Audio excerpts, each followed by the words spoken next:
Hey everybody, I am putting together the video that I made for the Reversion Raceworks install on my brother's car. And I'm not gonna lie, the audio is bad. I got a new microphone, we're using a new camera, and I'm learning. And it's not the best. So bear with me. I'm gonna try and do a little voiceover on it, so it's gonna be like a bad Godzilla movie, probably. But uh, yeah, so I'm learning. So we're trying to get better at this. So just wanted to point that out first. I'm sure you guys will tell me that it's terrible in the comments, but bear with me. We're gonna get better. Hope to do more. So thank you. What's up, everybody? Welcome back to 4th Gen Farm. Here we are today, a beautiful Texas day. This is not my car. This is my brother's car. It's a 2002 hardtop Z28, and we got a problem. We got a big problem. Cannot listen to his Limp Bizkit CD anymore because it's stuck in the Monsoon CD player. So, we're gonna fix that.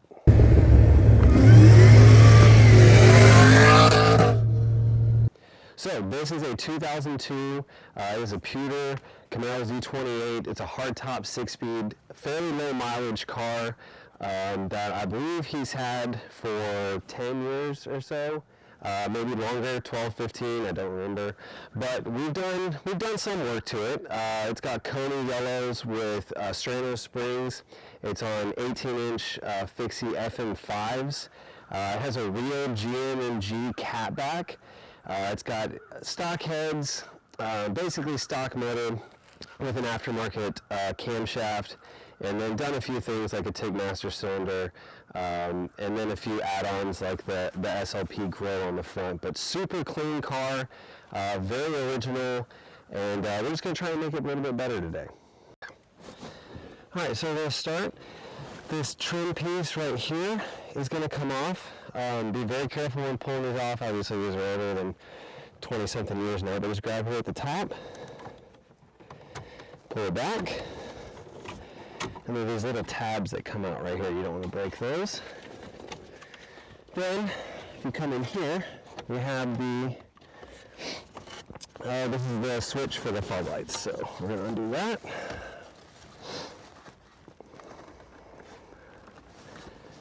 Well,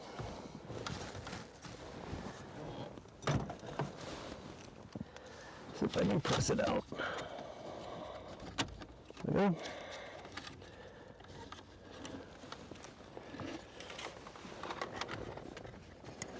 Try not to break these. But there's just a little tab, just press in and it unclips from the plastic piece. Okay, once we get the two bolts out, I'm going to start putting them here for now. This whole piece right here is going to slide out. And I believe that there's 3 connections on the back, depending on if you have a CD changer or not, and then the antenna. So let me get this out and I'll show you how they come out. It's kind of hard to show you without. Right, so there's a clip right here on the back. Press down, that comes out. Same thing here. There we go. The antenna comes out.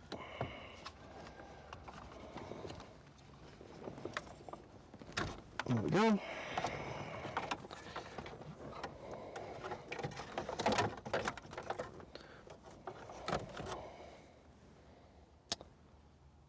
Someone put an aux cable in here. No idea. This is not factory. So someone had come in and added an auxiliary cable so that you can plug in an iPod or whatever, your iPhone from back in the day. I just aged myself. Yeah, I didn't even know that was there. So, cool. There you go. Neither did I. All right. So when you order this kit is from a company called Reversion Raceworks. They 3D print the housing that you need to put it into the dash with the right holes right here to support it. This is the antenna adapter. Here's the harness that we're going to have to modified to put into the car. And then here is the head unit.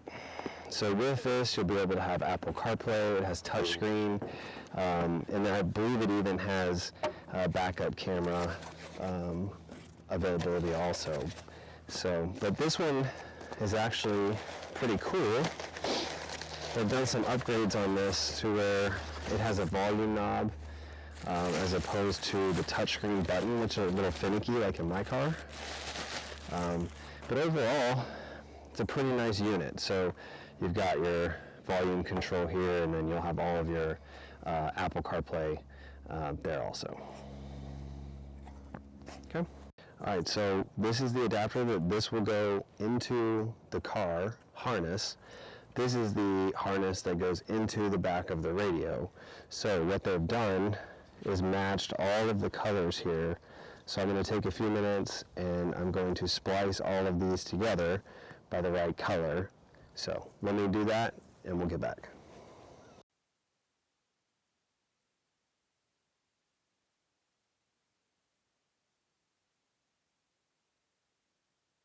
So what I did is I took the harness that it came with, or both harnesses really, and you basically just match color to color. I use crimp connectors. You can solder these if you'd like. I've just always heard that crimp connectors are better. Someone in the comments is probably going to tell me that I did it incorrectly, but this is how I did it. So, all right. So what I'm going to do, I'm going to wrap this up, and then we'll start looking at the rest of the connectors. All right, so before I start plugging in all the connections here in the back, I want to put the plate over, and these pins right here, you can actually take a little screwdriver and you'll flip them up and then press it up against the frame here, and that's what's going to hold the head unit into the mounting bracket. So let me fold that up like that. So now the head unit will stay. See how it stays on that side?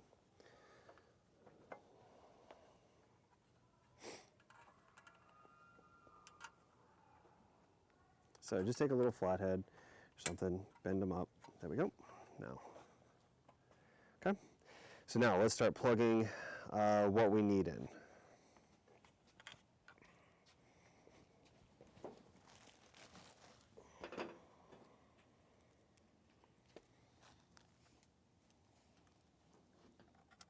No, this goes actually right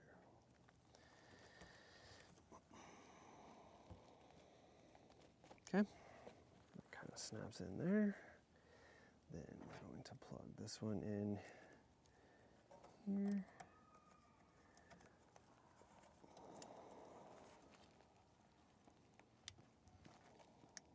Oh, that doesn't seem to be.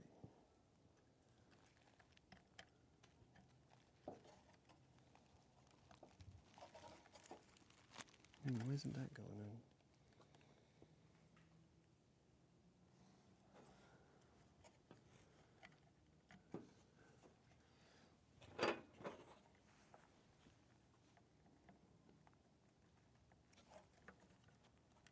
Oh, there it goes.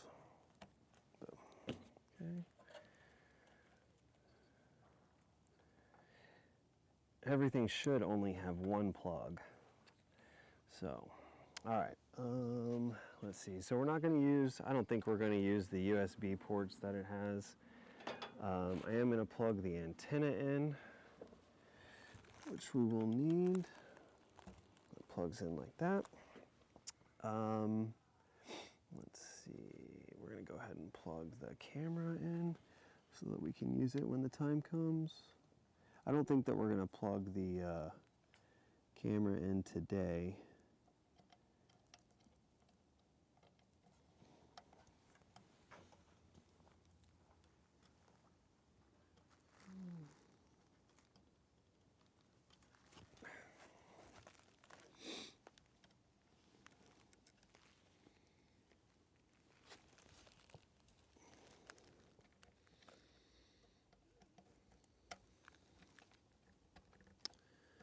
That doesn't want to go in anyway. 1, 2, 3, 4, 5. 1, 2, 3, 4. 1, 2, 3, 4, 5. There we go. won't go in if you're not plugging it into the right spot. So, okay, then we'll run the mic here in just a second. That should be pretty easy. We already have an antenna, so I think this is an additional antenna if you wanted to run one outside your car. And then this is the for like satellite navigation. So, which we're going to be using iPhone, so probably won't need that. All right. Okay. So, for now, let's see if we can't get this set up.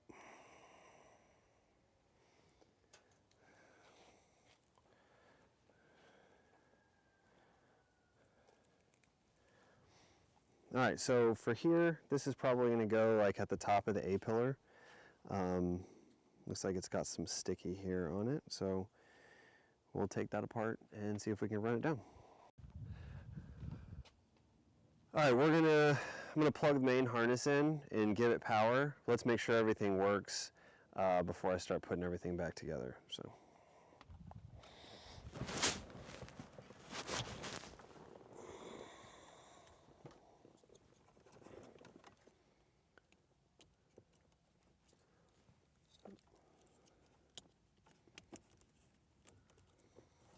Okay. All right.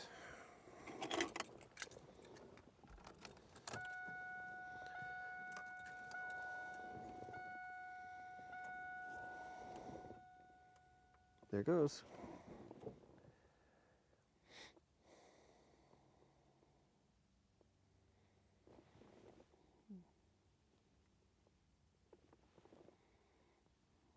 All right, let's see. How do we initial setup maybe? English confirmed. Okay. Using GPS and 4G antenna. For optimal signal, I don't think we're going to be doing that because again, we're just using Apple CarPlay for most everything. Restart is needed to acquire 4G signal. If the vehicle has a factory amplifier and modified audio system, carefully test. We don't. We've got a factory sound system, so good.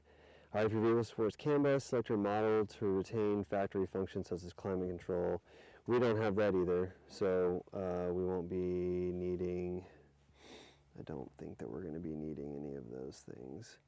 This is probably more, I don't know if technical is the right word, but it has more power than probably what we need. So let's see.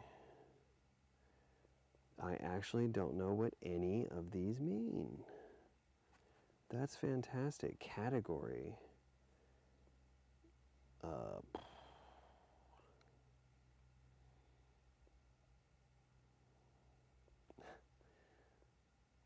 That's awesome. I have no idea. Null?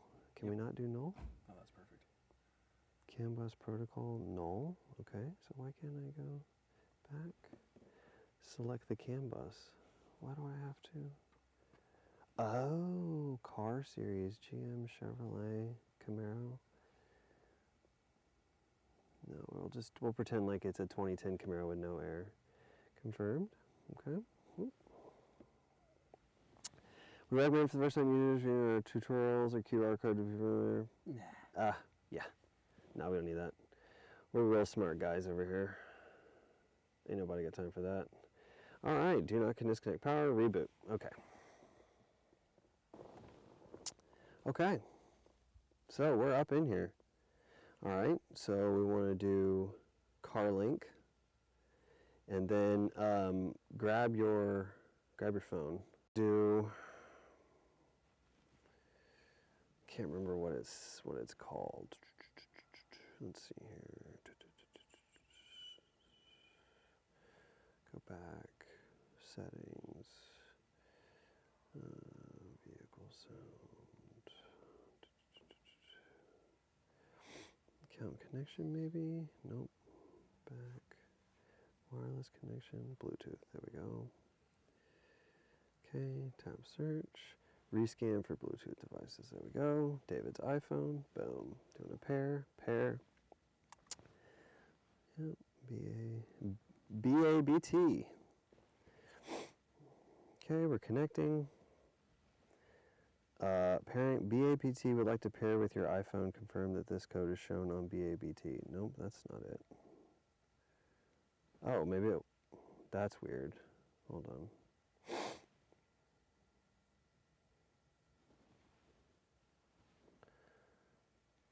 Pairing phone successful. Okay, sick. Okay. Then go back. Car link. There we go.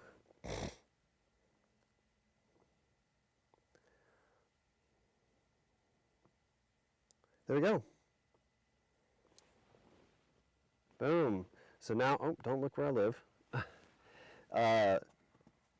So now we'll have full Apple CarPlay in here and a nice little compact unit. So now that I know that it works, let me tuck some of the wires back. Like I said, we're not going to install I don't know that we want to install the backup camera right now, but very easy to plug in. They're marked off.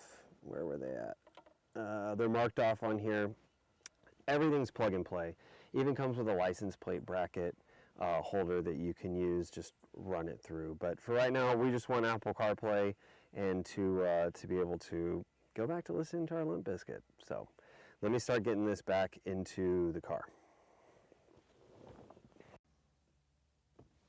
All right, so while I was trying to put the head unit up in here, realized that we still have the stock piece back here that is like it's a rear support for the stock radio.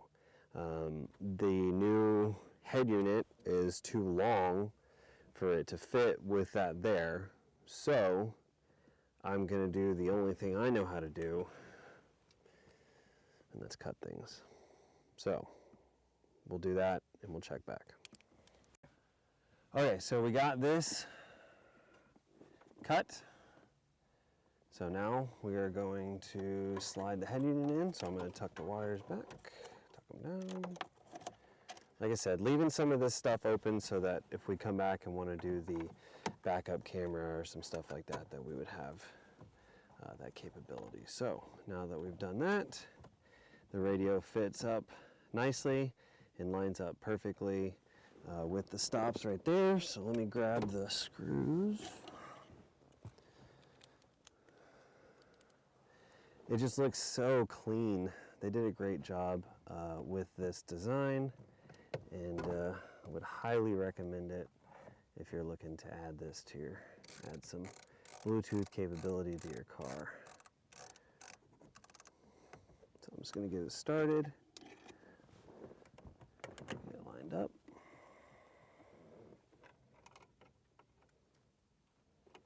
Lined up over here.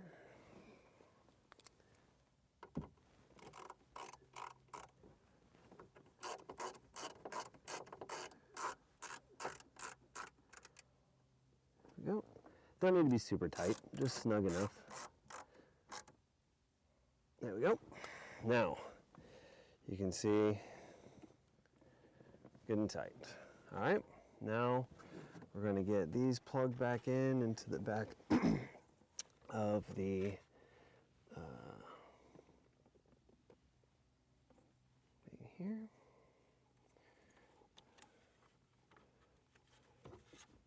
So fog lights, and he doesn't have traction control, but it did just sit right up in the thing here.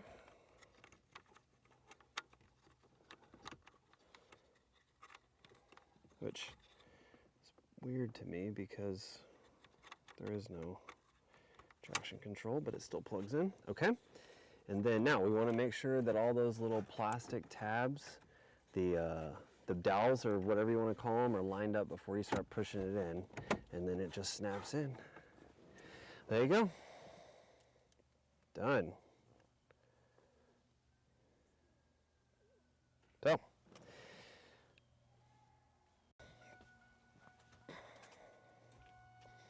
So, do a quick test here.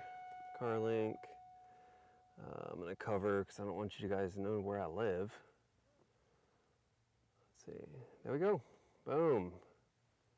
Just like that.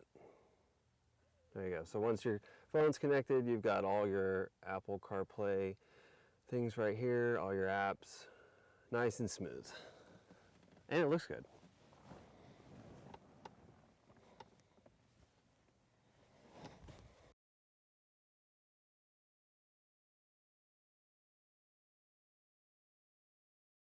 All right, so that'll wrap up the install.